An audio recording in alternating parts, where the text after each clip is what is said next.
Okay, ચલો જુઓ. તો આજે આપણે એક નવો સબ્જેક્ટ શરૂ કરવાના છીએ, ભૂગોળ. બરાબર, ભૂગોળ પ્રિલિમ્સ અને મેઇન્સ બંને માટે.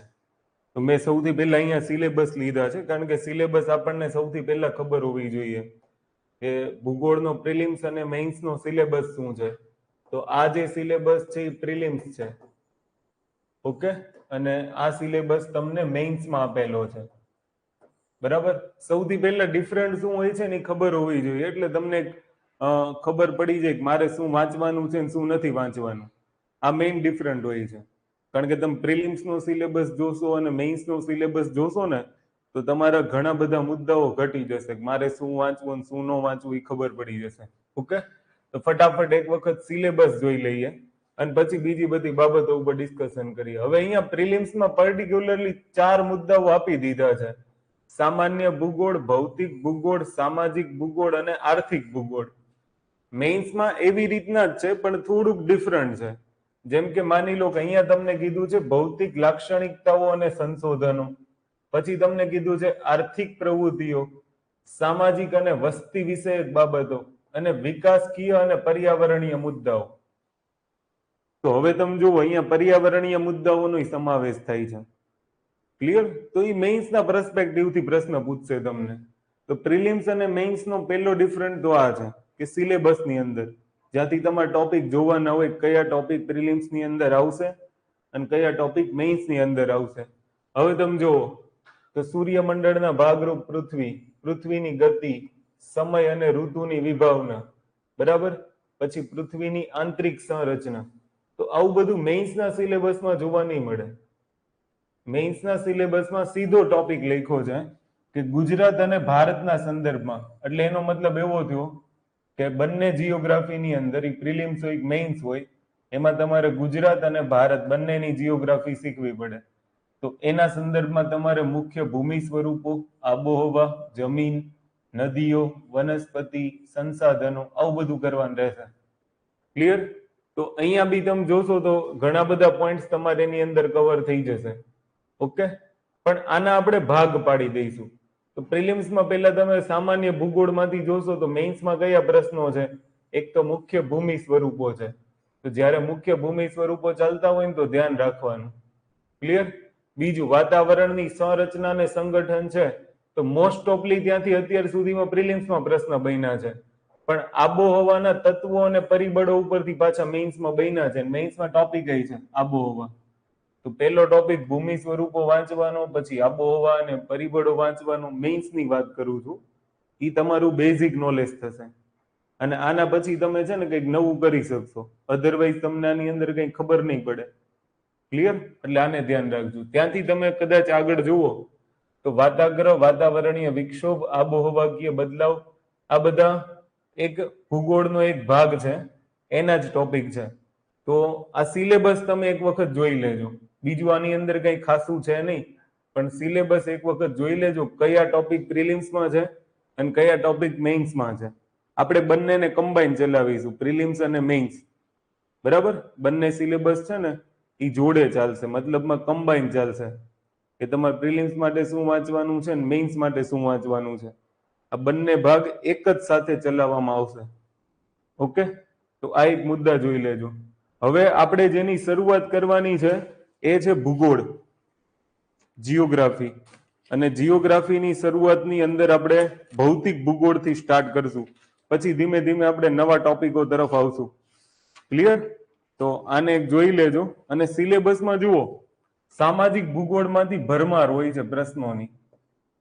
એના ઓલરેડી યુટ્યુબ ઉપર લેક્ચર છે, એ બી તમે પ્રિફર કરી શકો છો.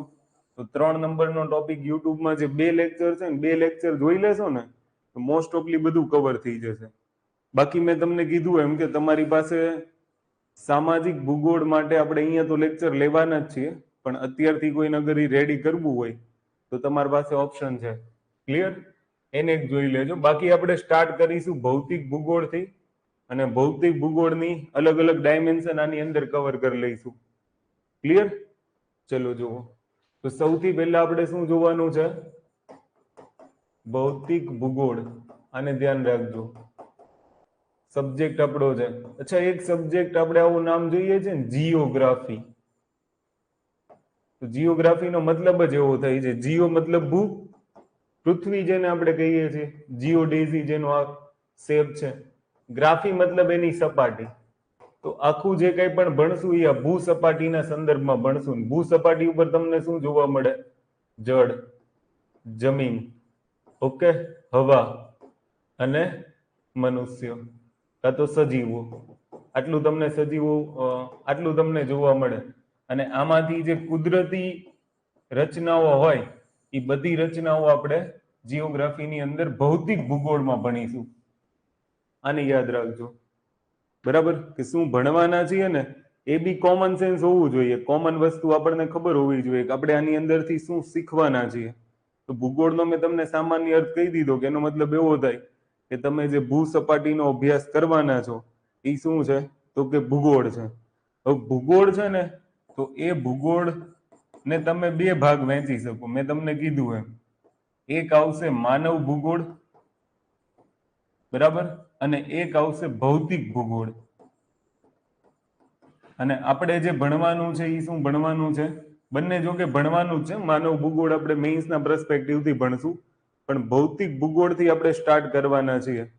તો મેં તમને કીધું કે ભૂસપાટીના જેટલા પણ કુદરતી ઘટકો હશે, ક્લિયર, તો એની અંદર ભૂમિ થઈ ગઈ, જમીન, હવા, પાણી, આ બધું આપણે શેની અંદર શીખવાના છીએ? તો કે ભૌતિક ભૂગોળની અંદર શીખવાના છીએ. માનવ ભૂગોળનો મતલબ શું છે? ભૂસપાટી ઉપર માનવ છે, બરાબર, અને એ માનવે જે કંઈ પણ સાંસ્કૃતિક ઘટકોનું નિર્માણ કર્યું છે, તત્વોનું નિર્માણ કર્યું છે, એનો અભ્યાસ આપણે શેમાં કરવાનો હોય? તો કે માનવ ભૂગોળની અંદર કરવાનો હોય. પણ એક આખો અલગ વિષય છે, આપણે એને અલગથી જોઈશું. તમારે ભૌતિક ભૂગોળમાં શું જોવાનું છે ખબર? કે જ્યારે માનવ નથી, મતલબ માનવ રહિત આખા પર્યાવરણનો અભ્યાસ કરવાનો છે. કે માનવ ન હોય ત્યારે કુદરતે કઈ કઈ રચનાઓનું સર્જન કર્યું છે. જેમ કે પર્વતોની રચના જોઈ લો, નદીઓની રચના જોઈ લો, ભૂસપાટીની રચના જોઈ લો. આ બધામાં માનવનો કોઈ હસ્તક્ષેપ નથી. એ સંપૂર્ણ રચનાઓ કુદરતી રચનાઓ છે. અને બધી રચનાઓ જે છે ને એ જ આપણે શેની અંદર ભણવાના છીએ? તો કે ભૌતિક ભૂગોળની અંદર આપણે આવી જ રચનાઓ શીખવાના છીએ. ક્લિયર? એટલે આની ઉપર થોડુંક ફોકસ કરી લેજો. ઓકે, ચલો હવે આપણે જોઈએ કે ભૌતિક ભૂગોળમાં આપણે કયા કયા ટોપિક કવર કરીશું. એ મોસ્ટ ઇમ્પોર્ટન્ટ છે કે ભૌતિક ભૂગોળની અંદર આપણે કયા કયા ટોપિક લઈશું. તો જુઓ, ભૌતિક ભૂગોળની અંદર સૌથી પહેલા આપણે સ્ટાર્ટ કરીશું ખગોળશાસ્ત્રથી, જેને અંગ્રેજીમાં એસ્ટ્રોનોમી કહેવાય. ક્લિયર? તો સૌથી પહેલો ટોપિક આપણો કયો રહેશે? તો કે ખગોળશાસ્ત્ર રહેશે.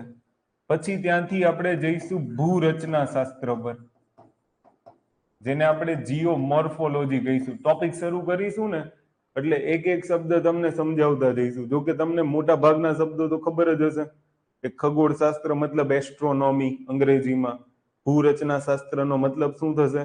તો કે જીઓમોર્ફોલોજી, બરાબર. એવી જ રીતના આપણે એક સબ્જેક્ટ જોવાનો છે જે આપણી જીઓગ્રાફી માટે મોસ્ટ ઇમ્પોર્ટન્ટ છે, પ્રી અને મેઇન્સ બંને માટે. એ છે આબોહવા શાસ્ત્ર, જેને આપણે કહીએ છીએ ક્લાઇમેટોલોજી. અને મોસ્ટ ઇમ્પોર્ટન્ટ ટોપિક છે. આની અંદર જ આપણે હવામાન શાસ્ત્ર જોઈ લઈશું, મિટીરિયોલોજી આની અંદર જ જોઈ લઈશું. તો આબોહવા શાસ્ત્ર અને હવામાન શાસ્ત્ર આ બંને ભેગા જોઈશું. અને જે તમારો આખો સિલેબસ છે ને એના ટોપિક લગભગ બધા હું જે અહીંયા લખું છું એમાં આવી જશે. અમુક ટોપિક જે અલગથી ભણવાના છે એને આપણે અલગથી જોઈ લઈશું, બરાબર. આની સિવાય એક ટોપિક વધશે, એનું નામ છે ઓશનોગ્રાફી, સમુદ્ર શાસ્ત્ર, બરાબર. અને એક આપણે કાર્ટોગ્રાફી જોઈશું, જેને આપણે નકશા શાસ્ત્ર કહીશું, ને એમાં નકશાઓનો અભ્યાસ કરીશું કે અલગ અલગ પ્રકારના નકશાઓ છે એને આપણે જોઈશું, બરાબર. તો સૌથી પહેલું, અચ્છા હું તમને એ બી કહી દઉં કે તમે અહીંયા નોટ્સ બનાવતા જાજો, અધરવાઇઝ મજા નહીં આવે તમને પછી ભૂગોળ વાંચવામાં. ક્લિયર? તો સૌથી પહેલો જે આપણો આજનો ટોપિક છે એ સ્ટાર્ટ કરવાના છીએ આપણે એસ્ટ્રોનોમીથી. એક હેડિંગ આપી દો, મોસ્ટ ઇમ્પોર્ટન્ટ ટોપિક એસ્ટ્રોનોમી. પ્રશ્નો લગભગ તમને અહીંયાથી બધી એક્ઝામમાં જોવા મળશે અને એનું નામ છે ખગોળશાસ્ત્ર. ઓકે, સૌથી પહેલા આપણે એની સંકલ્પનાઓ જોઈશું આની અંદર કે ખગોળશાસ્ત્રની સંકલ્પનાઓ શું છે.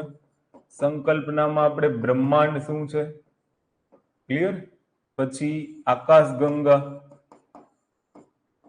ગેલેક્સી, પછી નેબુલા, આવા બધા શબ્દો શીખીશું, ક્લિયર.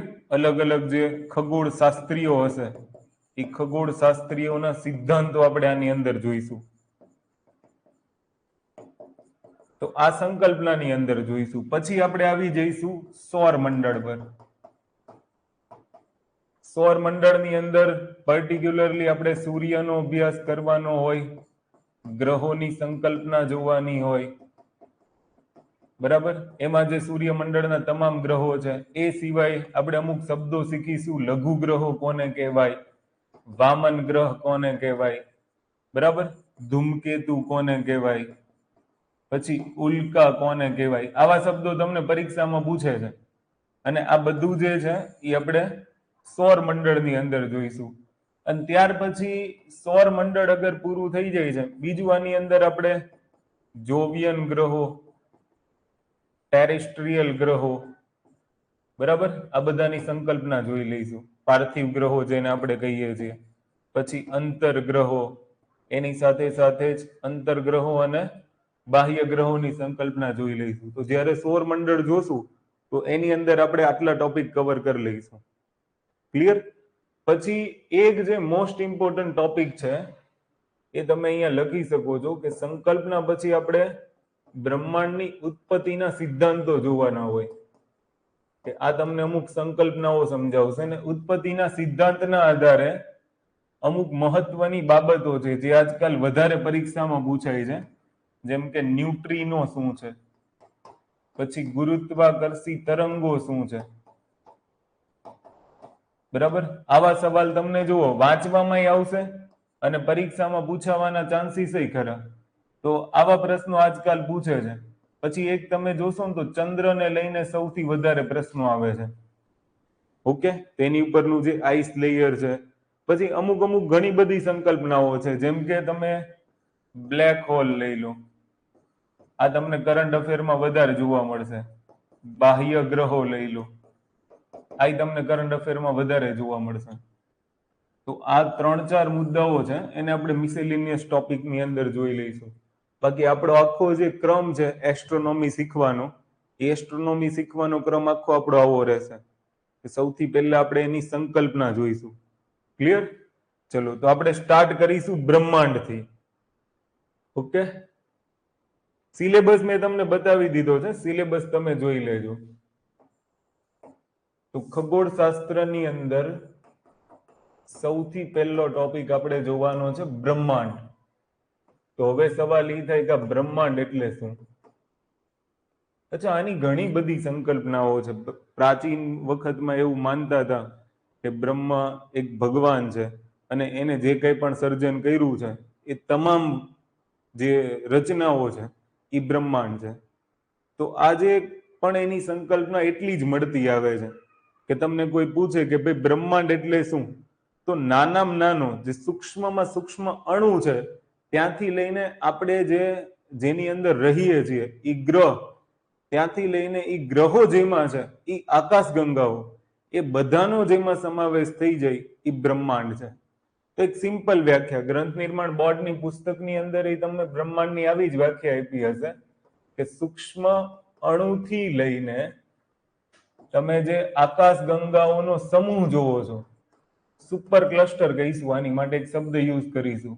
તો એ સમગ્ર જે છે એને આપણે શું કહીશું? બ્રહ્માંડ.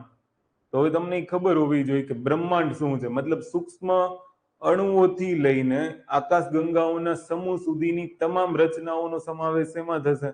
તો કે બ્રહ્માંડમાં થશે. અને જો બ્રહ્માંડમાં દ્રશ્ય વસ્તુ હોય છે, અદ્રશ્ય વસ્તુ હોય છે. ઘણી બધી એવી જગ્યાઓ છે કે જેની શોધખોળ હજી ચાલી રહી છે, બરાબર, જેને હજી આપણે જોઈ શક્યા નથી, જેનું હજી આપણે અવલોકન કરી શક્યા નથી. તો બ્રહ્માંડમાં દ્રશ્ય અને અદ્રશ્ય બંને જોવા મળશે તમને. તો બ્રહ્માંડની એક સંકલ્પના શું યાદ રાખવાની છે કે અણુથી લઈ અને આકાશ ગંગાઓના સમૂહ સુધીની રચનાને બ્રહ્માંડ કહેવાય. હવે પહેલો સવાલ આપણા દિમાગમાં શું થાય કે ભાઈ આ બ્રહ્માંડની ઉત્પત્તિ કેવી રીતના થઈ હશે? ઓકે, તો બ્રહ્માંડની ઉત્પત્તિ માટેના સિદ્ધાંતો છે અને એ ઉત્પત્તિ માટેના સિદ્ધાંતો માટે તમને પ્રિલિમ્સમાં પ્રશ્ન પૂછી શકે છે, મેઇન્સમાં તો ચાન્સીસ ઓછા છે, બટ પ્રિલિમ્સમાં પ્રશ્ન પૂછી શકે. એક થિયરીનું નામ સાંભળ્યું હશે તમે, બિગ બેંગ થિયરી. તો એક સિદ્ધાંત આ છે. બીજો સિદ્ધાંત છે એ સ્થિર અવકાશનો સિદ્ધાંત છે અને ત્રીજો જે સિદ્ધાંત છે એ દોલનનો સિદ્ધાંત છે કે બ્રહ્માંડ દોલન કરે છે. એક એવું માને છે કે બ્રહ્માંડ સ્થિર છે. તો બ્રહ્માંડની ઉત્પત્તિ માટે આપણે આ ત્રણ સિદ્ધાંતોમાંથી સૌથી વધુ કોઈ અગર સિદ્ધાંત આપણે જો માન્ય રાખવામાં આવ્યો હોય તો એનું નામ છે બિગ બેંગ થિયરી. બાકી બીજી ત્રણ થિયરી છે. એક સ્ટેડી સ્ટેટ થિયરી આવે જેને સ્થિર અવસ્થા સિદ્ધાંત કહેવાય. પછી આ એક પલ્સેટિંગ થિયરી છે, પલ્સેટિંગ યુનિવર્સ થિયરી. તો એને પલ્સેટિંગ મતલબ દોલન. હમણાં આપણે આ ત્રણ બાબતોને જોઈશું, પણ અહીંયાથી જે પ્રિલિમ્સમાં પ્રશ્ન બને છે એ શું બને છે કે ભાઈ બિગ બેંગ થિયરી છે તો શેના સંબંધિત છે? તો બ્રહ્માંડના ઉત્પત્તિનો સિદ્ધાંત. સ્થિર અવસ્થા છે એનો સિદ્ધાંત શેના સંબંધિત છે? બ્રહ્માંડની ઉત્પત્તિ સંબંધિત. દોલન વાળો શબ્દ આવે તો એ યાદ રાખજો. ત્રણ જે થિયરી છે એ બ્રહ્માંડની ઉત્પત્તિ સંબંધિત છે. બીજું તમને એનું નામ પૂછી શકે છે. ક્લિયર? તો દોલનની જે થિયરી છે એ એલન સન્ડે જે આપી છે, એટલે આને એક નામ લખી નાખજો. બરાબર? અહીંયા એક નામ છે થોમસ ગોલ્ડ. અને આ તો તમને ખબર જ હશે, લેમેત્રે. વારંવાર પરીક્ષાની અંદર પૂછે છે કે ભાઈ તમને એવું પૂછે પ્રિલિમ્સની અંદર કે બિગ બેંગ થિયરી કોણે આપી હતી? તો લેમેત્રે. બરાબર? સ્થિર અવસ્થા સિદ્ધાંત કોણે આપ્યો હતો? Thomas gold. અને સાથે સાથે એક નામ યાદ રાખી લેજો, હર્મન. ઓકે, તો થોમસ ગોલ્ડ અને હર્મન બાન્ડી એવું કંઈક નામ છે, એને યાદ રાખી લેજો. દોલન જે છે એ થિયરી કોણે આપી હતી? તો કે એલન સન્ડે છે.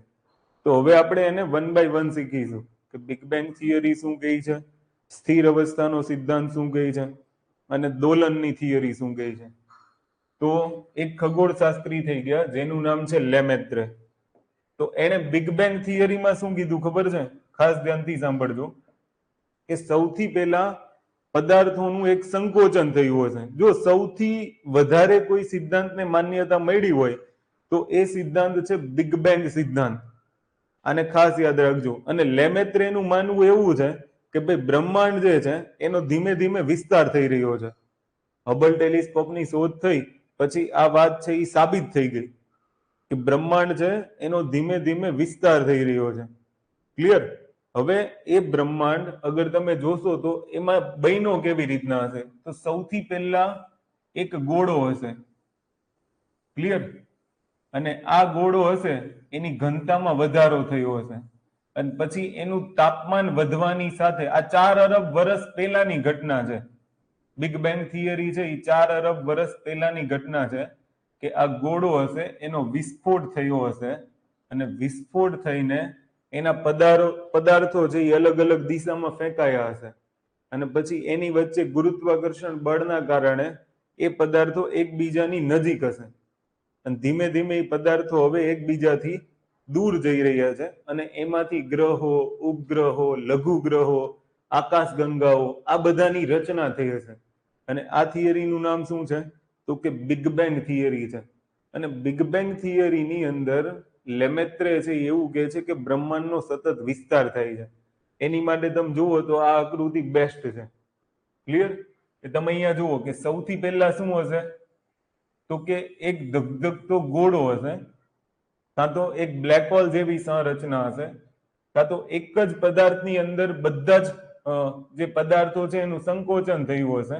અને પછી તમને ખબર જ છે કે સંકોચન થાય, આપણે એમ કહીએ ને કે તમે જેટલી સ્પ્રિંગને દબાવશો ને એટલી જ ઉછળશે. આ એના જેવી ઘટના થઈ કે પેલા માની લો ગોળાનું સંકોચન થતું હશે, બધા પદાર્થો એની તરફ આકર્ષિત થતા હશે, સંકોચન થઈને પછી અંતે શું થશે? તો કે બ્લાસ્ટ થશે અને એ બ્લાસ્ટના ટુકડાઓ છે એ બધી બાજુ વિખરાઈ જશે અને પછી ધીમે ધીમે ઠંડા પડતા જશે. અચ્છા, તમે જુઓ દિવાળીનો માહોલ છે, સુતળી બોમ્બ ફોડો ને પછી સુતળીના કટકા અલગ અલગ દિશામાં ફેંકાય, પછી ઠંડા પડે અને ઠંડા પડીને ત્યાં ત્યાં રહી જશે. બસ સેમ આવી ઘટના વિચારો કે આ એક સુતળી બોમ્બ છે, ફૂટે, બ્લાસ્ટ થાય એટલે એને આપણે શબ્દ હમણાં આપણે શીખીશું સુપરનોવા વિસ્ફોટ કહેવાય. અને જ્યારે એ વિસ્ફોટ થાય પછી અલગ અલગ દિશામાં એ ખડકો પદાર્થો એ ફેંકાયા હશે, પછી ધીમે ધીમે ઠંડા પડ્યા હશે અને એ જ શું બન્યું હશે? ગ્રહો, ઉપગ્રહો, લઘુ ગ્રહો, જેમાંથી તારાઓનું નિર્માણ થયું હશે. ક્લિયર? અને એ જ આપણી આકાશગંગાઓ પણ હશે. તો એને આપણે શું કહીશું? Big bang theory. પણ ખાસ યાદ રાખજો, બિગ બેંગ થિયરીનો સિદ્ધાંત કોણે આપ્યો હતો? કે લેમેત્રે. પ્રિલિમ્સ માટે યાદ રાખવાનું છે. બિગ બેંગ થિયરીમાં શું છે? તો કે એક વિસ્ફોટ થયો હશે અને વિસ્ફોટ પછી ગ્રહો, લઘુ ગ્રહો, ઉપગ્રહોની રચના થઈ હશે. બ્રહ્માંડનો સતત વિસ્તાર થાય છે. આ માન્યતા શેમાંથી મળે છે આપણને? બિગ બેંગ થિયરીની અંદરથી. તો આ શબ્દ તમારે પ્રિલિમ્સ માટે યાદ રાખવાના. તમે અહીંયા જોઈ શકો છો કે સૌથી પહેલા એ એકબીજાની નજીક હશે, પછી વિસ્ફોટ થશે, પછી આ એની ડાર્ક સાઈડ છે. ડાર્ક સાઈડ એટલે એક એવો ભાગ કે જેના સુધી હજી આપણે પહોંચી શક્યા નથી. પણ તમે એક INRO નું નામ સાંભળ્યું હશે, ન્યુટ્રિનો ઓબ્ઝર્વેટરી છે. તો એની મદદથી ન્યુટ્રિનોનો અભ્યાસ કરીને ડાર્ક સાઈડનો અભ્યાસ કરવાનો અત્યારે પ્રયત્ન ચાલી રહ્યો છે. પછી તમે જુઓ, સતત જે પદાર્થો છે એ એકબીજાથી દૂર જતા રહ્યા છે. ક્લિયર? અને ધીમે ધીમે પછી એમાંથી પદાર્થો એકબીજાથી જેમ જેમ દૂર જતા જશે એમ અલગ અલગ ગેલેક્સીઓ બનતી જશે, તારાઓની રચના બનતી જશે. ઓકે? તો આ બાબતો યાદ રાખવાની છે કે આમાંથી તમારું આખું બ્રહ્માંડ જે છે એની ઉત્પત્તિ થઈ હશે, એવું લેમેત્રે કહે છે બિગ બેંગ થિયરીમાંથી. અચ્છા, કે સૌથી પહેલા વસ્તુ જુઓ કે આ બિગ બેંગ થિયરીની ઓળખ કેવી રીતના થઈ હશે? તો કે માની લો કે જ્યારે હબલ ટેલિસ્કોપની શોધ થઈ હોય એ સમયે એક ઘટના બની હશે કે અમુક પદાર્થો છે તો સૌથી પહેલા એને બ્લુ દેખાણા હશે. ક્લિયર? અને પછી થોડા સમય પછી અગર એ સ્ટારને તમે જોયો તો એ સ્ટારનો રંગ પરિવર્તન થઈ ગયો રેડમાં. તો બ્લુ માંથી રેડમાં રંગ પરિવર્તન થયો એનો મતલબ એવો છે કે તારાઓ છે એનું સ્થાન ખસે છે. અને ખસે છે, તમે એક સાદી રચના જોઈ હોય તો પ્રિઝમની રચના જોઈ હશે ને? પ્રિઝમની અંદર જ્યારે કોઈ સફેદ પ્રકાશનું કિરણ આપાત કરો ને એટલે એનું 7 રંગોમાં વિભાજન થઈ જાય. આવી એક થિયરી તમે ભણી ગયા હશો, વિબગ્યોર કરીને. તેમાં સૌથી ઓછી તરંગ લંબાઈ વાળું વાયોલેટ હોય અને સૌથી વધુ તરંગ લંબાઈ વાળું રેડ હોય. ક્લિયર? તો પેલા કોઈ સ્ટાર વાયોલેટ દેખાય છે ને પછી કોઈ રેડ દેખાય છે, તેનો મતલબ એવો છે કે એનું સ્થાનાંતર થયું છે. અને આ જ કહેવાય ડોપલર. બરાબર? ડોપલર ડિસ્પ્લેસમેન્ટ થિયરી કહેવાય આને, કે જેમાંથી વાયોલેટમાંથી રેડ બાજુ જાય છે ને એ દર્શાવે છે કે બ્રહ્માંડનો વિસ્તાર થઈ રહ્યો છે. બધા પદાર્થો છે ને એ એકબીજાથી દૂર જઈ રહ્યા છે. ક્લિયર? તો આને યાદ રાખી લેજો. આ છે બિગ બેંગ થિયરી. કોણે ઉત્પત્તિ કરી હતી ખાસ ધ્યાન રાખજો. પછી એક છે steady state theory. Steady state થિયરીનો મતલબ એવો થાય, સ્ટેડી મતલબ સ્થિર અને સ્ટેટ મતલબ અવસ્થા. તો સ્થિર અવસ્થાનો સિદ્ધાંત. હવે લેમેત્રે એવું કહે છે કે ભાઈ બ્રહ્માંડનો સતત વિસ્તાર થઈ રહ્યો છે અને થોમસ ગોલ્ડ અને હર્મન બાન્ડી એવું કહે છે કે બ્રહ્માંડ સ્થિર છે. અહીંયા એ એવું કહેવા માંગે છે કે બ્રહ્માંડ સ્થિર છે એનો મતલબ હું એવું નથી કહેતો કે બ્રહ્માંડનો વિસ્તાર નહીં થતો હોય. બ્રહ્માંડ સ્થિર છે એનો મતલબ એવો છે કે બ્રહ્માંડમાં એ પર્ટિક્યુલરલી એવું દર્શાવે છે કે ભાઈ એનું સંકોચન નહીં થતું હોય ને એનો વિસ્તાર નહીં થતો હોય, એકબીજાથી દૂર સ્થાને નહીં જતું હોય. કહેવાનો મતલબ શું છે ખબર? સીધી સંકલ્પના એક તમે સમજો ને તો માની લો કે આ બ્રહ્માંડ છે, બરાબર? એ બ્રહ્માંડમાંથી કોઈ પદાર્થ અગર બહાર જાય છે તો પદાર્થ જ્યારે બ્રહ્માંડની બહાર જશે ને ત્યારે એ નષ્ટ થઈ જશે. અને જે નષ્ટ થયેલો પદાર્થ છે એના સ્થાન ઉપર નવો પદાર્થ આવી જશે. યાદ રાખજો. તો બ્રહ્માંડ સ્થિર છે, સ્થિર અવસ્થામાં છે અને એવું માને છે કે એનું સંકોચન નથી થતું, બરાબર? અને એનો વિસ્તાર પણ નથી થતો. તો આ કઈ થિયરી તમારી થઈ ગઈ? સ્થિર અવસ્થાનો સિદ્ધાંત, કે જે પદાર્થ બ્રહ્માંડની બહાર નીકળી જશે એ નષ્ટ થઈ જશે અને એની જગ્યાએ નવા પદાર્થો એનું સ્થાન લઈ લેશે. તો આ થઈ ગયો સ્થિર અવસ્થાનો સિદ્ધાંત, જેને માન્યતા મળી નથી, જેનો સ્વીકાર થયો નથી, બરાબર, એની અવગણના કરવામાં આવી છે કે બ્રહ્માંડ સ્થિર ન હોઈ શકે. આઇન્સ્ટાઈનનો સાપેક્ષતાવાદનો સિદ્ધાંત જોશો, બરાબર, અથવા તો હોકિન્સનું સેન્ટન્સ જોશો તો તમને જોવા મળશે કે બ્રહ્માંડ સ્થિર નથી, બ્રહ્માંડ સતત ગતિ કરે છે. ક્લિયર? તો આને યાદ રાખજો. ત્યાર પછી છે એક દોલન થિયરી, બરાબર. દોલનનો સિદ્ધાંત શું કહે છે? એલન સન્ડેજે દોલનનો સિદ્ધાંત આપ્યો છે કે આપણું જે બ્રહ્માંડ છે એ દોલનના સિદ્ધાંતના કારણે એની ઉત્પત્તિ થઈ છે. દોલનનો સિદ્ધાંત એટલે શું? તો કે આજકાલના જે છોકરાઓ છે ને એક રમત રમતા હોય, તમને ખબર હોય હાથમાં એક સ્પ્રિંગ હોય, સ્પ્રિંગને આમ ઉપર નીચે કરે, એટલે કહેવાનો મતલબ શું છે કે સ્પ્રિંગ પહેલા નીચે જાય પછી એટલું જ બળ એને ઉપરની તરફ લાગશે. તો જે દોલનનો સિદ્ધાંત છે એમાં એલન સન્ડેઝનું કેવું એવું જ છે કે પેલા છે ને બ્રહ્માંડનો વિસ્તાર થશે. હમણાં મેં તમને કીધું ને કે બિગ બેંગ થિયરી થશે તો બધા પદાર્થો એકબીજાથી દૂર જતા જશે અને પછી એ જ પદાર્થો એકબીજામાં સંકોચાઈ જશે. એટલે વિસ્તાર અને સંકોચનની થિયરી છે. તો આ થિયરી કઈ કહેવાય? દોલન. પણ સૌથી વધુ પ્રચલિત સિદ્ધાંત કયો છે? ખાસ યાદ રાખજો, બિગ બેંગ થિયરીને જ માન્યતા મળી છે. તો આ એક ટોપિક થઈ ગયો આપણો કે બ્રહ્માંડના ઉત્પત્તિનો સિદ્ધાંત. ઓકે, વિસ્તાર થાય, વિસ્તાર ન થાય, સંકોચન ન થાય, અને વિસ્તાર અને સંકોચન થાય. સોરી, પેલા વિસ્તાર થશે ને પછી સંકોચન થશે, મતલબ દોલન થયા કરશે, વિસ્તાર સંકોચન, વિસ્તાર સંકોચન. એવી રીતના બ્રહ્માંડની ઉત્પત્તિ થઈ હશે.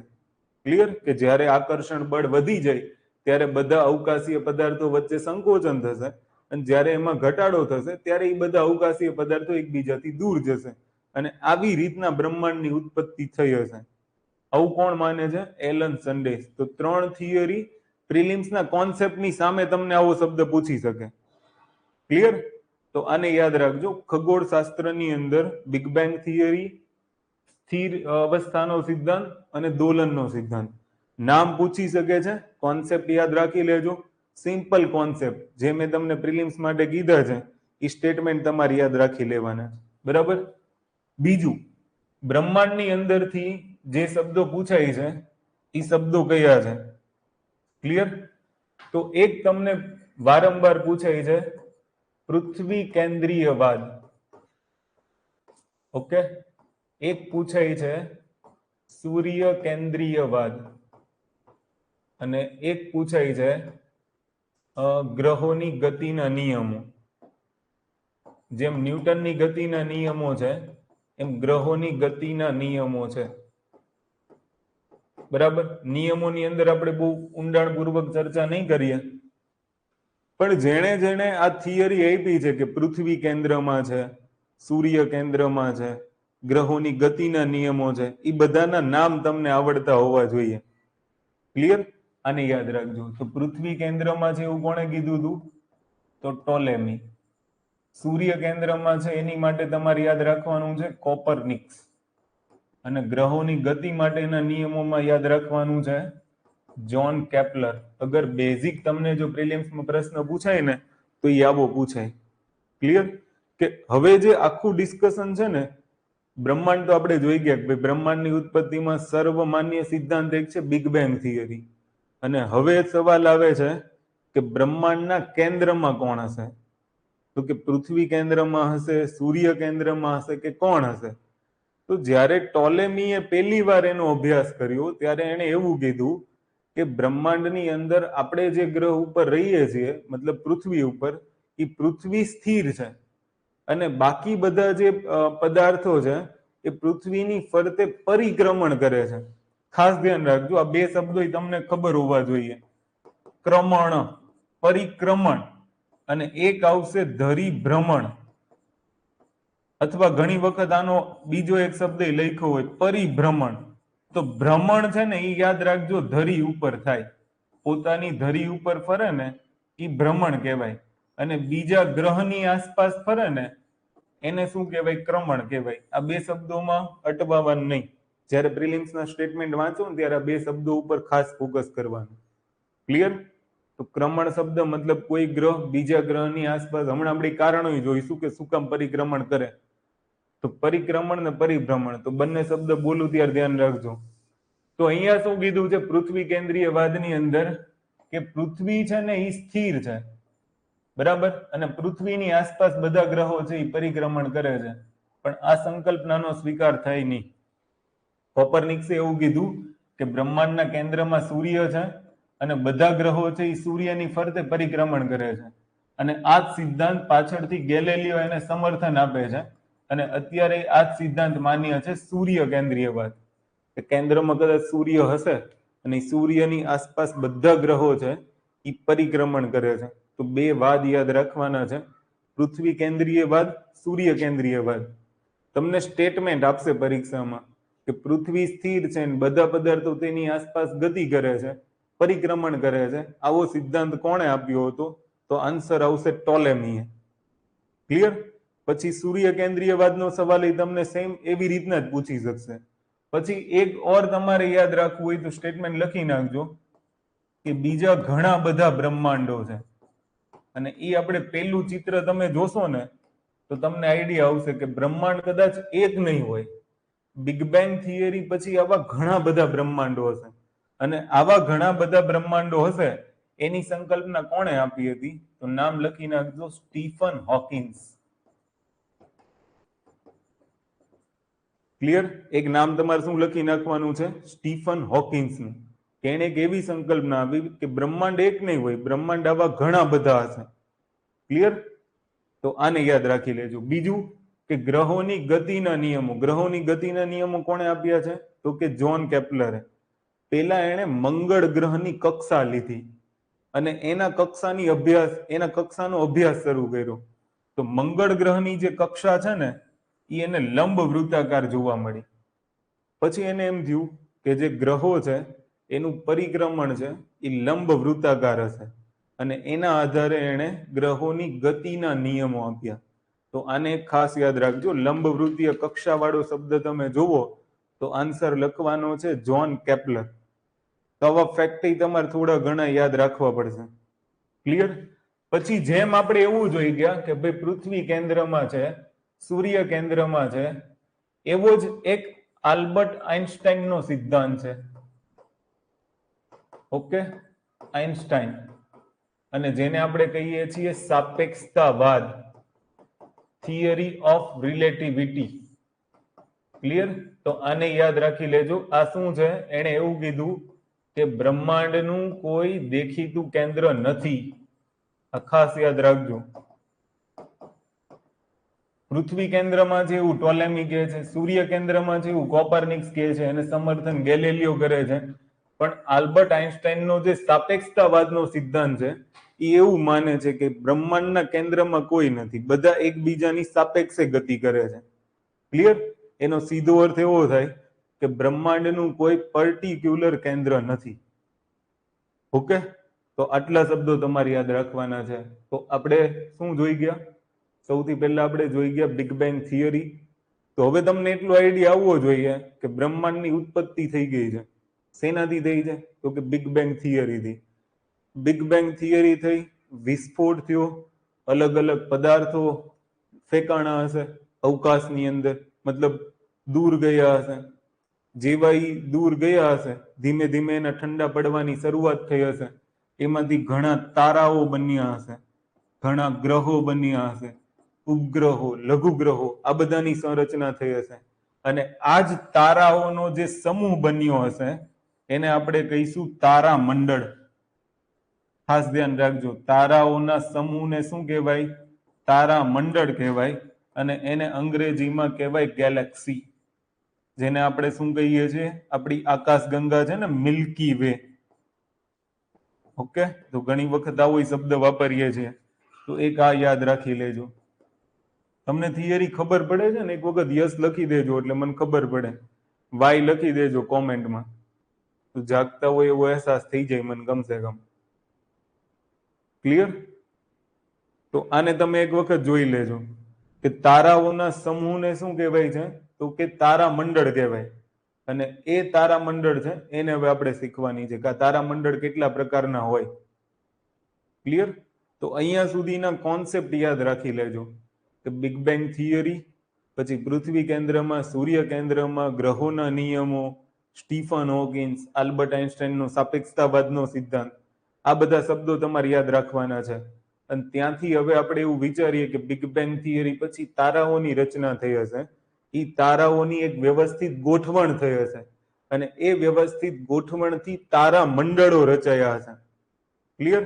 અને તમને કહી દઉં કે તારા મંડળો જે છે તો બ્રહ્માંડની અંદર આવા અબજો તારા મંડળ છે, પણ છતાંય હજી તમે એક આંકડો જોશો ને તો આવો આપણે 0.1% જ એવું કહી શકીએ કે તારા મંડળો છે. બાકી 99.9% ભાગ છે એ હજી ખાલી છે અવકાશમાં. 0.1% ની અંદર જ આ બધું આવી જાય છે. તો હવે આપણો જે નેક્સ્ટ ટોપિક છે એ ગેલેક્સી છે. એટલે હવે તમને કોઈ સવાલ પૂછે કે ભાઈ તારા મંડળ શું, ગેલેક્સી શું, તો તમારે યાદ રાખવાનું છે કે તારાઓના સમૂહને ગેલેક્સી કહેવાય. ક્લિયર? તો જ્યારે તારાઓની વ્યવસ્થિત ગોઠવણી થઈ હોય તો એને આપણે કહીશું ગેલેક્સી. ઓકે, હવે આપણે 1 by 1 ગેલેક્સીને જોઈ લઈએ. તો સૌથી પહેલા તમે અહીંયા ખાસ ધ્યાન રાખજો કે ચિત્ર કદાચ દેખાતું હશે તમને. ઓકે, જુઓ. તો તમને કોઈ પૂછે કે ભાઈ તારા મંડળ કેટલા પ્રકારના હોય, તો 3 પ્રકારના તારા મંડળ જોવા મળે. એક સ્પાઇરલ જોવા મળે, એક એલિપ્ટિકલ જોવા મળે અને એક ઇરેગ્યુલર જોવા મળે. 3 પ્રકારની ગેલેક્સી હોય, આ યાદ રાખજો. ઓકે, એક દીર્ઘ વૃત્તાકાર, એલિપ્ટિકલ નો મતલબ શું થશે તો કે આ દીર્ઘ વૃત્તાકાર હોય. આ જે આકાર દેખાય છે એ સ્પાઇરલ છે. અને એક ઇરેગ્યુલર મતલબ જેનો કોઈ આકાર નથી, અરૂપ કહી શકાય. તો આવી અલગ અલગ ગેલેક્સીઓ છે.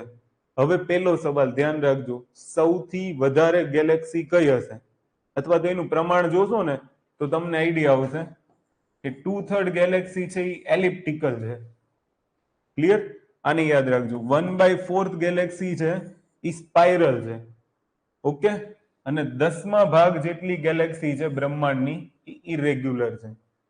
તો આને યાદ રાખી લેજો. કદાચ બહુ ફેક્ચ્યુઅલ ક્વેશ્ચન પૂછવા હોય તો આની ઉપર ઈ જાય. બાકી જે સિમ્પલી ક્વેશ્ચન છે એ તમારા ક્વેશ્ચન આની ઉપરથી આવવાના ચાન્સીસ ખરા. તો આ એક ઇમેજ જોજો, ધ્યાનથી જોજો. હું જે શબ્દ બોલું એ પણ ધ્યાનથી જોજો, કારણ કે ત્યાંથી પ્રશ્નો પૂછાવાના ચાન્સીસ ખરા. ક્લિયર? હમણાં આપણે જે જોઈ ગયા ને એમાંથી જ ઘણા બધા પ્રશ્નો હશે. સૌથી પહેલા જુઓ, તારાઓનો સમૂહ એને કહેવાય ગેલેક્સી. ગેલેક્સી તો કે 3 આકારની જોવા મળે. એક દીર્ઘ વૃત્તાકાર જોવા મળે, એક સ્પાઇરલ જોવા મળે અને એક તમને અરૂપ આકારની જોવા મળે જેનો કોઈ આકાર નથી. ક્લિયર? આપણી જે આકાશગંગા છે એનું નામ છે મિલ્કી વે. ખાસ ધ્યાન રાખજો કે આપણું જે સૌર મંડળ જે આકાશગંગાઓની છે, આકાશગંગામાં છે જે તારામંડળના સમૂહમાં આપણું સૌર મંડળ આવેલું છે એનું નામ શું છે તો કે મિલ્કી વે છે. હવે આપણે જોઈએ તો 3 પ્રકારની જુઓ, એક એલિપ્ટિકલ, એક સ્પાઇરલ અને એક ઇરેગ્યુલર. આને હમણાં ભૂલી જાઓ, 3 યાદ રાખો. એલિપ્ટિકલ નો મતલબ એવો છે દીર્ઘ વૃત્તાકાર હશે, આવી રીતના ગેલેક્સી હશે. ક્લિયર?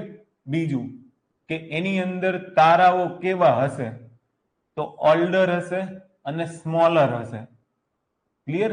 વૃદ્ધ તારાઓ કઈ ગેલેક્સીમાં? આન્સર આવશે એલિપ્ટિકલ. તો વધારે વૃદ્ધ તારાઓ ને નાના તારાઓ શેમાં હશે? એલિપ્ટિકલમાં. પ્રશ્ન યાદ રાખજો. ક્લિયર? પ્રિલિમ્સમાં આવું લખી નાખજો, કાં તો તમારી નોટ્સમાં લખી નાખજો ગુજરાતીમાં. પછી ઈ તારાઓનો કલર મોટા ભાગે કેવો હશે? યલો અથવા તો રેડ. અને એન્ડ્રોમોડા ગેલેક્સી ઈ એલિપ્ટિકલ ગેલેક્સી છે. ક્લિયર? આને યાદ રાખી લેજો. પછી સ્ટાર ફોર્મિંગ એક્ટિવિટી કેવી હશે તો કે જુઓ, ગુજરાતી કહી દો પહેલા તમને, આ એનો આકાર થઈ ગયો, શેપ. પછી તારાઓ કયા હશે? વૃદ્ધ હશે, યંગર હશે, કયા હશે? પછી એનું એક્ઝામ્પલ છે કે કઈ ગેલેક્સી કઈ શેનું એક્ઝામ્પલ છે. પછી એના કલર છે અને પછી એની અંદર તમે જોશો તો સ્ટાર ફોર્મિંગ મતલબ તારાના નિર્માણની વાત કરી છે કે એની અંદર નવા તારાઓનું નિર્માણ થાય કે નહીં. ખાસ યાદ રાખજો. એની પહેલા એક શબ્દ તમે જોઈ લો. માની લો કે આ ગેલેક્સી છે, બરાબર? તો ગેલેક્સીની અંદર કેવું હશે? તારાઓનો સમૂહ હશે. પણ એ તારાઓના સમૂહની વચ્ચે અગર તમે સ્પષ્ટ રીતે જોશો ને તો કદાચ આ ચિત્રમાં તો આપણને ઓછું દેખાશે, ઓકે, પણ બીજા એક ચિત્રને લેવાની ટ્રાય કરીએ હોય તો. અચ્છા જુઓ, આમાં દેખાઈ જશે. આ તમે જે રેડ કલર જેવા ભાગ જોવો છો ને, એ બધા ગેસ છે, વાયુ છે. ક્લિયર? અને એ વાયુને કહેવાય નેબુલા. ખાસ યાદ રાખજો, નેબુલા. અને એને આપણે કહીએ છીએ નિહારિકા. ક્લિયર? આ શબ્દ એક યાદ રાખી લેજો કે જે વાયુ છે, ગેલેક્સી હોય ને, ગેલેક્સી એમાં તારાઓ હોય અને એ તારાઓની વચ્ચે વાયુઓ જેવી રચના હશે. ક્લિયર? અને જેને આપણે મતલબ ધૂળ હોય, વાયુઓ હોય, રજકણો હોય, આ બધાનો જે સમૂહ હોય એને આપણે શું કહીશું? નેબુલા કહીશું, નિહારિકા કહીશું. ક્લિયર? એક શબ્દ એની માટે વપરાય છે, ઇન્ટરસ્ટેલર મેટર.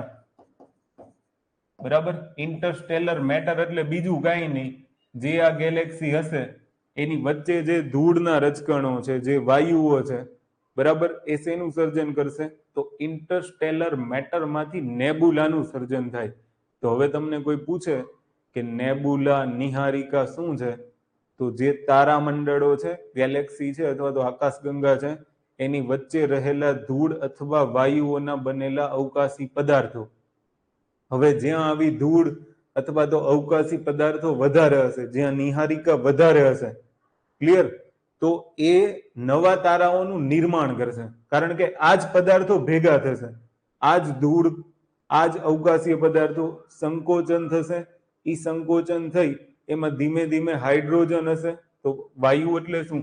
તો વાયુ મતલબ હાઇડ્રોજન. આ હાઇડ્રોજન છે એ ભેગો થશે, ભેગો થઈને એમાંથી હિલિયમ બનશે, હિલિયમમાંથી કાર્બન, કાર્બનમાંથી નાઇટ્રોજન, એમાંથી ફેરસ, અને અંતે ઈ સ્ટાર બની જશે. તો તારાઓનું નિર્માણ નિહારિકામાંથી થાય. આને યાદ રાખજો. ક્લિયર? કે જે ધૂળના વાયુના વાદળો તારામંડળોની વચ્ચે જોવા મળે એને આપણે શું કહીશું? નિહારિકા. અને તમને કોઈ પ્રશ્ન પૂછે કે નવા તારાનું સર્જન શેમાંથી થાય, તો એનો પણ આન્સર આવશે નિહારિકામાંથી થાય. તો આ નિહારિકામાંથી નવા તારાનું સર્જન થાય અને દરેક ગેલેક્સીમાં નિહારિકા હશે. પણ નિહારિકાનું પ્રમાણ ઓછું શેમાં હશે? તો કે અહીંયા તમને જોવા મળશે એલિપ્ટિકલમાં. તો એની મદદથી ત્યાં નવા તારાનું નિર્માણ સૌથી ઓછું થાય. તમને કોઈ સવાલ પૂછે નવા તારાનું નિર્માણ સૌથી વધારે શેમાં થાય, તો આન્સર આવશે સ્પાઇરલ. ખાસ યાદ રાખજો, સ્પાઇરલ હોય ને એને ભુજાઓ હોય. માની લો કે આ એક છે તો આ એક ભુજા થઈ, બરાબર, આ બીજી ભુજા થઈ, ઓકે, અને આ ત્રીજી ભુજા થઈ ગઈ. તો આને યાદ રાખજો. તો 2 થી 3 ભુજા હોય છે, પણ આ જોશો ને તો આ તમને ખુલ્લું જોવા મળશે. દેખાય છે? તો આ એક સ્પાઇરલ થયું. પણ જ્યારે બેરેડ સ્પાઇરલ આવે એનો મતલબ એવો છે કે ઈ બંધ હશે. સમજો, મોસ્ટ ઓફલી આવું સ્પાઇરલ હશે, આખું બંધ સ્પાઇરલ હશે. તો આપણી જે મિલ્કી વે ગેલેક્સી છે, આપણી આકાશગંગા છે, એનો પર્ટિક્યુલર શેપ પૂછે તો બેરેડ સ્પાઇરલ છે. અને એની અંદર very young and new Born star જોવા મળશે તમને. તારાઓનો કલર કેવો હશે? તો બ્રાઇટ બ્લુ હશે. સ્ટેલર નર્સરી મતલબ મેં તમને હમણાં કીધું એમ, એને યાદ રાખી લેજો, ઇન્ટરસ્ટેલર મેટરને. તો હવે જુઓ, ઇલિપ્ટિકલની અંદર ઓલ્ડર અને સ્મોલર સ્ટાર હશે. યંગર અને ઓલ્ડર બંને સ્ટાર્સ એમાં જોવા મળશે, સ્પાઇરલમાં જોવા મળશે. ઇરેગ્યુલર છે તો એમાં તમને ઓલ્ડર અને ન્યૂ બંને સ્ટાર જોવા મળશે. Clear? Andromeda galaxy, Whirlpool galaxy, Milky Way. તો વર્પુલ ને મિલ્કી વે બંને સ્પાઇરલના જ એક્ઝામ્પલ ગણી શકાય. પણ મિલ્કી વે માં જુઓ, ઓપ્શનમાં તમને આપ્યું હોય ને પ્રિલિમ્સમાં કે સ્પાઇરલ આકાર છે કે બેરેડ સ્પાઇરલ આકાર છે, તો આન્સર તમારે શું ટીક કરવાનો? બેરેડ સ્પાઇરલ આકાર. ક્લિયર? કારણ કે આપણી જે આકાશગંગા છે એ બંધિત છે, એટલે આને તમે યાદ રાખી લેજો. બીજું તમને અગર એવું પૂછે કે નવા તારાઓનું નિર્માણ સૌથી વધારે શેમાં થાય, તો કે સ્પાઇરલમાં થાય.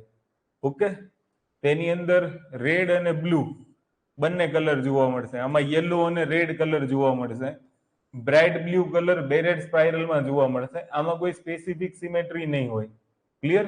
અને નવા તારાઓનું નિર્માણ એટલું બધું નહીં થાય. પણ તમને પૂછશે મેક્સિમમ જ, મોડરેટ કે મિનિમમ કે એવો કોઈ સવાલ પૂછતા કરતા પહેલા મેક્સિમમ વાળો સવાલ તમને પૂછી લેશે. ક્લિયર? તો આ થઈ ગઈ તમારી ગેલેક્સી. એક શબ્દ થઈ ગયો તમારો નિહારિકા. ઓકે, હવે યાદ રાખો કે આ બધું તો આપણે જોઈ ગયા, પણ હવે એક સવાલ ઈ છે કે જ્યારે આવા તારામંડળો ભેગા થાય, ખાસ ધ્યાન રાખજો, જ્યારે તારામંડળો ભેગા થાય તો એ તારામંડળોના સમૂહથી, ખાસ ધ્યાનથી સાંભળજો, તારામંડળોના સમૂહથી જે રચના બને એનું નામ છે સુપર ક્લસ્ટર. ક્લિયર? જો હું આખો સિદ્ધાંત તમને કહી દઉં, big bang theory. Big bang થિયરીમાંથી તારાની રચના થઈ હશે, પછી એ તારાઓનો સમૂહ એને કહેવાય તારામંડળ, અને એ તારામંડળ એટલે ગેલેક્સી, જેના આપણે 3 ભાગ જોયા. બરાબર? એક સ્પાઇરલ જોયું, એક ઇલિપ્ટિકલ જોયું અને એક ઇરેગ્યુલર જોયું. પછી એ તારામંડળોનો જે સમૂહ હશે એ સમૂહને આપણે કહીશું સુપર ક્લસ્ટર. તો આવો શબ્દ તમને ખબર હોવી જોઈએ કે ભાઈ સુપર ક્લસ્ટર શું છે. ઓકે, હવે તમને કોઈ પૂછે કે ભાઈ સુપર ક્લસ્ટર શું છે, તો તારામંડળનો જે સમૂહ છે એને આપણે શું કહીશું? Super cluster. હવે આ શબ્દમાં કન્ફ્યુઝન નહીં કરતા. તારામંડળ આવે, ગેલેક્સી આવે, આકાશગંગા આવે, આ બધું એક જ છે. 3 શબ્દો એક છે. તમને કદાચ એવું કે આકાશગંગાઓનો સમૂહ, તો એને પણ આપણે શું કહીશું? સુપર ક્લસ્ટર કહીશું. ક્લિયર? તો આ જે સુપર ક્લસ્ટરો હોય, મતલબ હવે તમને પહેલો સવાલ એ થાય ને કે તારામંડળો એકબીજા સાથે સમૂહમાં કેવી રીતના આવતા હશે, તો એની પાછળ જવાબદાર કારણ છે કે આ સમૂહ બને તો એ ગુરુત્વાકર્ષણ બળથી જોડાયેલા હોય. એ ગુરુત્વાકર્ષણ બળના કારણે એકબીજા સાથે જોડાયેલા હશે, અને એ આખો જે ભાગ હશે એને આપણે શું કહીશું? સુપર ક્લસ્ટર કહીશું. તો આપણી આકાશગંગા છે, આપણી આકાશગંગાનું નામ મિલ્કી વે છે. અને હવે સવાલ એ થાય કે આપણી આકાશગંગાનું નામ મિલ્કી વે છે, આ આપણે હમણાં ભણી ગયા ને કે આકાશગંગાનું નામ મિલ્કી વે છે, અને એનો શેપ જે છે, આકાર છે, બેરેટ સ્પાઇરલ છે. તો આ મિલ્કી વે કયા સુપર ક્લસ્ટરનો ભાગ છે? આવો પ્રશ્ન તમને પરીક્ષામાં પૂછી શકે. ક્લિયર? તો એક નામ એની અંદર નોટ કરી લેજો, લાનિયાકી. તો આટલા ફેક્ટ તમારે યાદ રાખવાના કે મિલ્કી વે છે એ લાનિયાકી સુપર ક્લસ્ટરનો ભાગ છે. પરીક્ષામાં પૂછે ને તો તમારે આટલું યાદ રાખવાનું. ક્લિયર? ચલો, અહીંયા સુધીમાં કોઈને કઈ ડાઉટ હોય તો કયો, અધરવાઇઝ વાય લખી દો એટલે મને ખબર પડે કે તમને આવડી ગયું. અચ્છા, સમજ પડે છે, કંટાળો આવે છે, વાય લખશો પછી મને ખબર પડશે. ટોપિક બધા યાદ રાખજો, કાં તો ક્યાંક ને ક્યાંક નોટ ડાઉન કરી લેજો. બરાબર? શક્ય હશે ત્યાં હું તમને નોટ્સ પ્રોવાઈડ કરાવી દઈશ અમુક ટોપિકમાં. ઓકે, ચલો, તો અહીંયા સુધીનું બધાને ક્લિયર? ખબર પડી ગઈ? જલ્દી ફટાફટ. Okay, good. ચલો જુઓ, હવે ત્યાંથી આપણે આગળ વધીએ. હવે આપણે એક ટોપિક જોઈએ તારાઓના નિર્માણ ઉપર. તો કે તારા શું હોય છે? સ્ટાર્સ. સ્ટાર્સ ફોર્મિંગ પ્રક્રિયાઓ આપણે આખી જોઈશું. પછી એની ઉપરથી ઘણા બધા પ્રિલિમ ફેક્ટ છે એને આપણે જોઈશું. ક્લિયર? તો અત્યાર સુધી આપણે એવું શીખી ગયા કે ભાઈ જે તારાઓ છે એ બિગ બેંગ થિયરીમાંથી એનું સર્જન થયું હશે, અને હવે આપણે જોવાનું છે કે એનું ફોર્મેશન કેવી રીતના થાય. તો આપણે એક શબ્દ જોઈ ગયા, કયો? નિહારિકા. અને એની અંદર શું હશે? તો કે સ્ટેલર. અચ્છા, ગુજરાતીમાં જ લખીએ આપણે, સ્ટેલર મેટર હશે. સ્ટેલર મેટર એટલે શું?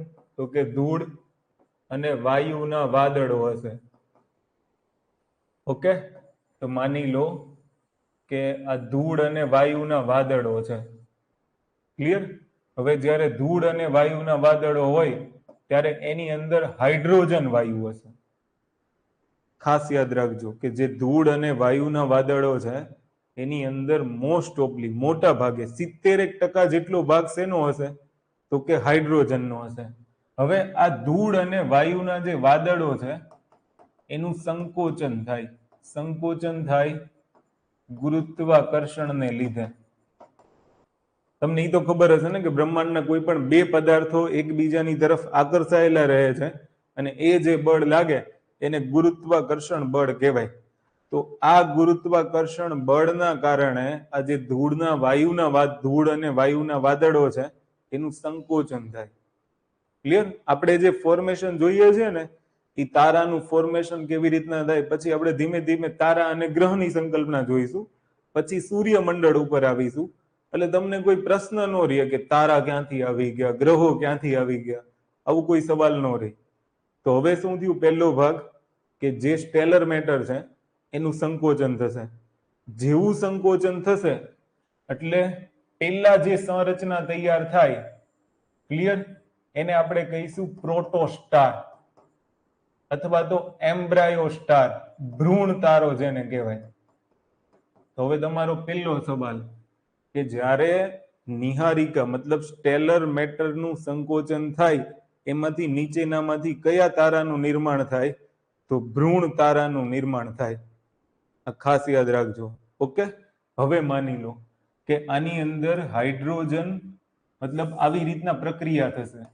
1H2 પ્લસ 1H2 gives તમને 2He4 અને સાથે સાથે ઉર્જા ઉત્પન્ન થશે. અને આ ઉર્જા એટલી બધી હશે કે લગભગ 10,000 ટન કોલસો બાળો ને એટલી ઉર્જા આની અંદરથી ઉત્પન્ન થાય. તો હાઇડ્રોજનના બે પરમાણુઓ ભેગા મળીને શું બનાવશે? હિલિયમનો એક પરમાણુ બનાવશે અને સાથે ઉર્જા ઉત્પન્ન કરશે. એટલે હવે જે આ પ્રોટોસ્ટાર છે એમાંથી સ્ટારનું નિર્માણ થશે. અને આ સ્ટારનું નિર્માણ થશે તો એમાં કઈ પ્રક્રિયા થશે? તો આનું નામ છે તાપ ન્યુક્લિયર સંલયન પ્રક્રિયા. ફ્યુઝન કહેવાય, ન્યુક્લિયર ફ્યુઝન પ્રક્રિયા થાય.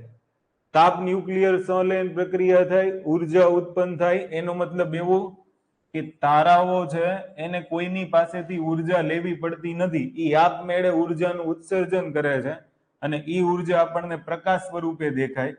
એટલે તારાઓ ચમકે છે અને એને પોતાનો સ્વયં પ્રકાશ છે. તો હવે તમને કોઈ પૂછે સ્વયં પ્રકાશિતનું કારણ શું? તાપ ન્યુક્લિયર સંલયન પ્રક્રિયા. તો પ્રોટોસ્ટાર મતલબ ભ્રૂણ જે તારો છે એની અંદર ન્યુક્લિયર સંલયન પ્રક્રિયા થશે, એમાંથી તારાનું નિર્માણ થશે. એટલે હવે તમે જુઓ કે જ્યારે ઉર્જા ઉત્પન્ન થાય છે ત્યારે આ એકદમ ગરમ પદાર્થ હશે, બરાબર? તો એ જે તારાનું નિર્માણ થશે તો આ અત્યારે ગરમ હશે અને પછી એની અવસ્થા જ્યારે ઠંડી પડે, ખાસ ધ્યાન રાખજો, તો ગરમમાંથી જ્યારે એ ઠંડુ પડશે ત્યારે એની અંદર એક આખી ફોર્મેશનની પ્રક્રિયા થશે. ક્લિયર? કેવી રીતના ફોર્મેશન થશે? તો કે હાઇડ્રોજનમાંથી હિલિયમ, હિલિયમમાંથી કાર્બન, કાર્બનમાંથી પછી ફેરસ બનશે. ધીમે ધીમે ઠંડુ પડશે ને આખી એક પ્રોસેસ છે. આની અંદર આપણે નહીં પડીએ પણ આટલું યાદ રાખી લેજો. તો જ્યારે ગરમ તારો છે એ ઠંડો પડશે તો એ ઠંડો પડ્યા પછી એની અંદર ફેરસ ને મતલબ એની ઘનતા વધતી જશે. ક્લિયર? અને એની અંદર ફેરસ જેવા તત્વો આવશે એટલા માટે એની જે સ્થિતિ બનશે એ રેડ જાયન્ટ સ્થિતિ બનશે. યાદ રાખજો. તો હવે તમને અહીંયા સુધીનું ખબર પડતી હોવી જોઈએ કે રેડ જાયન્ટ સ્ટારનું ફોર્મેશન કેવી રીતના થાય. આટલો શબ્દ તમને આવડતો હોવો જોઈએ. ક્લિયર?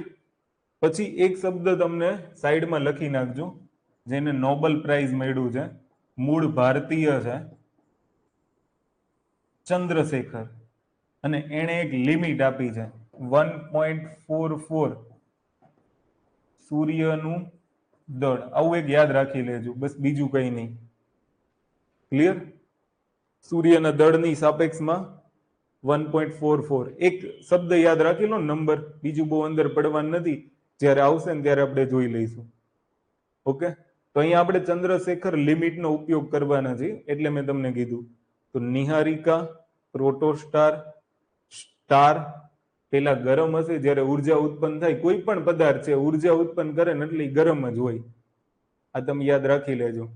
ઓકે, પછી એ જે ગરમ ઉર્જા છે એમાંથી સ્ટાર ઠંડો પડશે, રેડ જાયન્ટ સ્થિતિમાં આવશે અને હવે બે શબ્દો યાદ રાખવાના છે કે આ જે રેડ જાયન્ટ સ્થિતિ છે એના પછી બે સંકલ્પનાઓ આવે અને એ આવે કે અગર ચંદ્રશેખર લિમિટ કરતા વધારે અને ચંદ્રશેખર લિમિટ કરતા ઓછું દળ હોય, ખાસ ધ્યાન રાખજો, જે તારાનું નિર્માણ થયું છે એમાં ચંદ્રશેખર દળ કરતા ઓછું હોય દ્રવ્યમાન તો અલગ ઘટના થશે, અને ચંદ્રશેખરની જે લિમિટ છે એના કરતા દ્રવ્યમાન વધારે હોય. ક્લિયર? તો મેં તમને કીધું મતલબ સૂર્યના દ્રવ્યમાન કરતા 1.44 ગણું દ્રવ્યમાન. તો જો હવે અહીંયા એક લિમિટ આવી ગઈ કે ચંદ્રશેખરની લિમિટ કેટલી છે કે 1.44 ગણું સૂર્યના દ્રવ્યમાન કરતા, જો એનાથી વધારે હોય તો, અને 1.44 ગણું દ્રવ્યમાન સૂર્ય કરતા જો એનાથી ઓછું હોય તો. ક્લિયર? આ ખાસ યાદ રાખજો. જો ઓછું હશે અથવા તો બરાબર હશે, ઓકે, તો ત્યાં બે પ્રકારની રચના ક્રિએટ થશે. એક વ્હાઇટ ડ્વાર્ફ સ્ટાર, આવો શબ્દ તમે સાંભળ્યો હશે, વ્હાઇટ ડ્વાર્ફ સ્ટાર અથવા તો black dwarf star. Okay, dwarf, વામન ગ્રહો તમે શું કહો છો, તો ડ્વાર્ફ, બ્લેક ડ્વાર્ફ સ્ટાર અને વ્હાઇટ ડ્વાર્ફ સ્ટારનું નિર્માણ થાય. આને તમે યાદ રાખી લેજો. ક્લિયર? તો સૌથી પહેલા લખી નાખજો કે બ્લેક ડ્વાર્ફ સ્ટાર અને વ્હાઇટ ડ્વાર્ફ સ્ટાર. ઓકે, તો જો ચંદ્રશેખરની લિમિટ જેટલું દ્રવ્યમાન અથવા તો જો ચંદ્રશેખરની લિમિટ કરતા ઓછું દ્રવ્યમાન હોય તો જે રેડ જાયન્ટ સ્ટાર છે એ શેમાં પરિણમશે, તો કે બ્લેક ડ્વાર્ફ સ્ટાર અથવા તો વ્હાઇટ ડ્વાર્ફ સ્ટારની અંદર પરિણમે, એનું એમાં રૂપાંતરણ થાય. અને જો ચંદ્રશેખર લિમિટ કરતા વધારે હોય, પણ અહીંયા દ્રવ્યમાન પાછું કેટલું છે 1.44 ગણું, પણ લિમિટ કરતા વધારેમાં પાછી બે કન્ડિશન, જો 3 ગણા કરતા વધારે હોય અને જો 3 ગણા કરતા ઓછું હોય, ખાસ ધ્યાન રાખજો આ બે કન્ડિશન, બંને કન્ડિશન 1.44 ને ક્રોસ કરે છે. તો જો 3 ગણા કરતા ઓછું હોય તો ન્યુટ્રોન સ્ટાર બનશે, અને જો 3 ગણા કરતા વધારે હોય તો એ સંરચના બ્લેક હોલ તૈયાર થશે. તો કહેવાનો મતલબ એમ છે કે જે સ્ટારના ફોર્મેશનની પ્રક્રિયા છે એ જ અંતે એનું પરિણામ જ બ્લેક હોલ છે. ક્લિયર? અને જ્યારે ન્યુટ્રોન સ્ટાર બનશે તો એ પ્રતિ સેકન્ડ 30 જેટલા પરિભ્રમણ કરશે. આને યાદ રાખજો, પ્રતિ સેકન્ડ 30 વાર પરિભ્રમણ કરશે તો એ ન્યુટ્રોન સ્ટાર બની જશે પલ્સાર. આવા શબ્દો તમે સાંભળ્યા હશે. એટલે મારે તમને શીખવાડવાનું છે એ શું છે એ હું તમને પહેલા કહી દઉં કે શીખવાડવાનું છે એ બીજું કઈ નથી, પણ તમે બ્લેક હોલ કયો કે તમે પલ્સાર કયો, ન્યુટ્રોન સ્ટાર કયો, વ્હાઇટ ડ્વાર્ફ સ્ટાર કયો, બ્લેક ડ્વાર્ફ સ્ટાર કયો, એ બધું શેમાંથી તૈયાર થશે, નિહારિકામાંથી તૈયાર થશે. અને આ નિહારિકા શું છે ખબર, જ્યારે બિગ બેંગ થયું હતું ને, બ્લાસ્ટ થયો હતો ને, એમાંથી જે ધૂળ ઉડી હશે, જે વાયુઓ નીકળ્યા હશે, કારણ કે કોઈ બી ગોળો છે એની અંદર વાયુઓ હશે અને પછી એ વાયુઓ ફેલાણા હશે, તો એમાંથી નિહારિકા ફરી પાછા એનું જ સંકોચન થઈ અને આ બધી રચનાઓ તૈયાર થઈ છે. બ્લેક હોલ શબ્દ તમે સાંભળ્યો હશે કે જ્યાં કિરણો પરાવર્તિત થતા નથી, એનું શોષણ થઈ જાય, પ્રકાશના તરંગોનું શોષણ થઈ જાય છે. કોઈ પણ કિરણ જ્યાંથી પાછું ન આવે ને એ સંરચનાનું નામ બ્લેક હોલ. ક્લિયર? અને એનું દ્રવ્યમાન કેટલું હશે, તો કે જે ચંદ્રશેખર લિમિટ છે 1.44 ગણી, તો એને 3 ગણા કરતા વધારે. આને યાદ રાખજો. ઓકે, અને જો 3 ગણા કરતા ઓછું હોય તો ન્યુટ્રોન સ્ટારનું નિર્માણ થશે. જે પ્રતિ સેકન્ડ 30 વાર પરિભ્રમણ કરતું હશે તો એ પલ્સાર કહેવાશે. ન્યુટ્રોન સ્ટાર જ શું છે કે 30 વાર પરિભ્રમણ કરશે 1 સેકન્ડની અંદર તો એ પલ્સાર બની જશે. તો આખી જે ફોર્મેશનની પ્રક્રિયા છે એ શેની છે, સ્ટારના નિર્માણની. તો હવે તમને એ ખબર હોવી જોઈએ કે વારંવાર પૂછાતો પ્રશ્ન, નિહારિકા શું છે, તારાઓ સ્વયં પ્રકાશિત છે, વિધાન સાચું. પ્રોટોસ્ટાર, તો જ્યારે નિહારિકાનું મતલબ ઇન્ટરસ્ટેલર મેટરનું સંકોચન થશે તો એમાંથી પ્રોટોસ્ટાર નિર્માણ થશે. તારાઓ સ્વયં પ્રકાશિત છે એનું કારણ શું, તો કે એનું કારણ છે તાપ ન્યુક્લિયર સંલયન પ્રક્રિયા. આ તમે યાદ રાખી લેજો. ક્લિયર? કે એના કારણે તારાઓ છે એ કેવા દેખાય છે, પ્રકાશિત, સ્વયં પ્રકાશિત દેખાય. ઓકે, આને તમારે યાદ રાખવાનું. પછી neutron star, black star, sorry, black dwarf star, white dwarf star, આ બધી સંકલ્પનાઓ તમારાની અંદરથી જોઈ લેવાની. ક્લિયર? તો આટલું તમે જોઈ લેજો. આની અંદર કોઈને કઈ પ્રશ્ન હોય તો તમે મને કહો અથવા તો મેસેજ કરી દો. બરાબર? તો આ થોડીક બેઝિક બાબતો હતી. હવે બેઝિક બાબતોમાં મારા ખ્યાલથી કઈ વધતું નથી, એટલે આપણે આવતીકાલે હવે સૌર મંડળ ઉપર જઈશું.